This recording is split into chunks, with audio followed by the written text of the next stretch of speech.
नमस्कार जय जगन्नाथ आम घर रोसई ओडिया ब्लॉग्स यूट्यूब चैनल को आपण मानक अनेक अनेक स्वागत। आज मुझे आसी गोटे बहुत ही बढ़िया आउ स्वादिष्ट मकर संक्रांति स्पेशल मकर चाउल जोटा कि बनैबा बहुत ही सहज। मकर चाउल जहाँकि मकर संक्रांति दिन आमर ठाकुर पाखरे भोग लगी थाए। प्रभु जगन्नाथ पाखरे मध्य पुरी रे मकर संक्रांति दिन मकर चाउल भोग लगे। ओडिशा हेउची एक कृषिभित्तिक राज्य। एठारे 12 मासरे 13 पर्व लगी रही थाए। मकर संक्रांति मध्य एक कृषिभित्तिक पर्व जेउथिरे कि नुआ धानर चाउल रे भोग प्रस्तुत करा जाए आउ ताहाकू आमे मकर चाउल बोली कहि थाउ। तेबे चलंतु आरंभ करदेबा हमर स्पेशल मकर चाउलर प्रस्तुति। जो माने हम चैनल ले नुआ अछंदी चैनल टी को लाइक शेयर और सब्सक्राइब मध्य करि दियंतु। मकर संक्रांति स्पेशल मकर चाउल बनैया पई हमको एई सब सामग्री दरकार।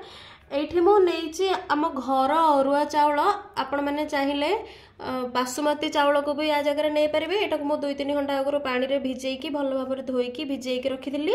एठी नेइची मो किछि छेना एटा मो घरे छिड़ेची आपण माने चाहिए दुकान रो किनिकी भी नेकी आसी पारे। एठी नेइची किछि अंकुर एटा नेइची हमर डाळिंब मंजी एटा नेइची किछि कोरा नडिया एटा किछि एप्पल को काटिकी नेइची एठी रखीची गोटे काकुड़ी को मो काटिकी नेइची। एठी हमर चीनी अच्छी चीनी जदि आपण माने न खाउजंती या जगह रे आपण माने गुड़ को भी नहीं परिबे। एठी रखीची किछि कदली एटा अच्छी हमर कट्टा नडिया एटा हमर अदा आ गोलमरिच को मु छेचिकी रखीची आउ एठी नेइची हमर खीर। एबे चलंतु प्रस्तुत पूरा आरंभ कर दबा। पानी रे भिजेई रखिथिबा अरुआ चाउल को एबे हमें गोटे ग्राइंडिंग जार रे देकी दरदरिया करके आको पेसी नबा। बिल्कुल भी चिकण भाव रे पेसीबानी टिके दरदरिया खंड खंडिया थिबो आमे आको पेसीबा नहले आपण माने जदी चाहेबे आको हेमदस्ता रे कुटिकी मध्ये नै परिबे। एबे चलंतु हमें ग्राइंडिंग जार रे चाउल गुडी को सब दे दबा। एबे एटा को मो ग्राइंड कर नेची देखंतु मो बिल्कुल भी चिकण भाव रे बाटिनी एटा टिके दरदरिया खंड अछि सुजी दाना ठो टिके बड़ दाना परिका मो बाटी नेची एई भली भाव रे बाटिबे नहले गोटा गोटा चाउल रहिले बिल्कुल भी टेस्ट लागिवनी। एबे आमे ग्राइंड कर रखिथिबा चाउल को गोटे बड़ बाउल ले नै जिबा। तमान मो चाउल सब को गोटे बाउल ले ट्रांसफर करि नेली।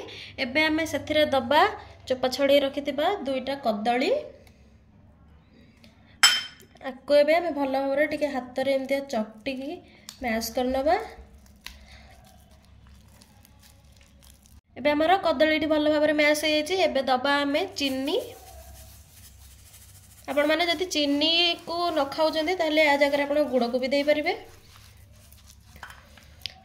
एबे हमें दबा सेथिरे काटी रखिथिबा एप्पल कट्टा काकुड़ी किछि डाळिंब मंजी कोरा नडिया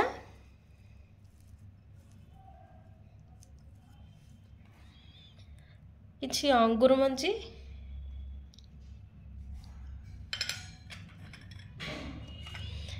एटा होची हमर अदा आ गोलमरिच को मो छेचिक रखिथिली आकु भी दे दबा। एटा दबा द्वारा बहुत भल बास्ना आसी थाए आउ किछि छेना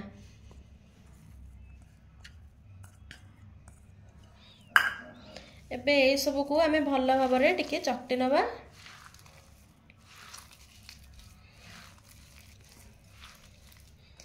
एठी हमर पूरा सुखिला है गलानी। एबे आवश्यक अनुसार आमे एथिरे टिके खीर देके आको चकटिबा।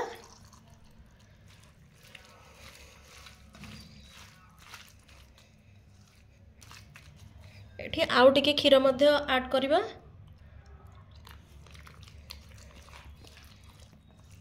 यही देखंतु आमर एबे एठी प्रस्तुत हो गला एकदम स्वादिष्ट आ बहुत ही यम्मी मकर चाउल। देखिले तो केमती केते सहज रे आमे बनैले मकर चाउल आ बहुत ही टेस्टी है मकर चाउल। आपण माने निश्चय याको घरे बनांतु खांतु खुआंतु आ केमती लागिला मो सहित कमेंट माध्यम रे शेयर करंतु।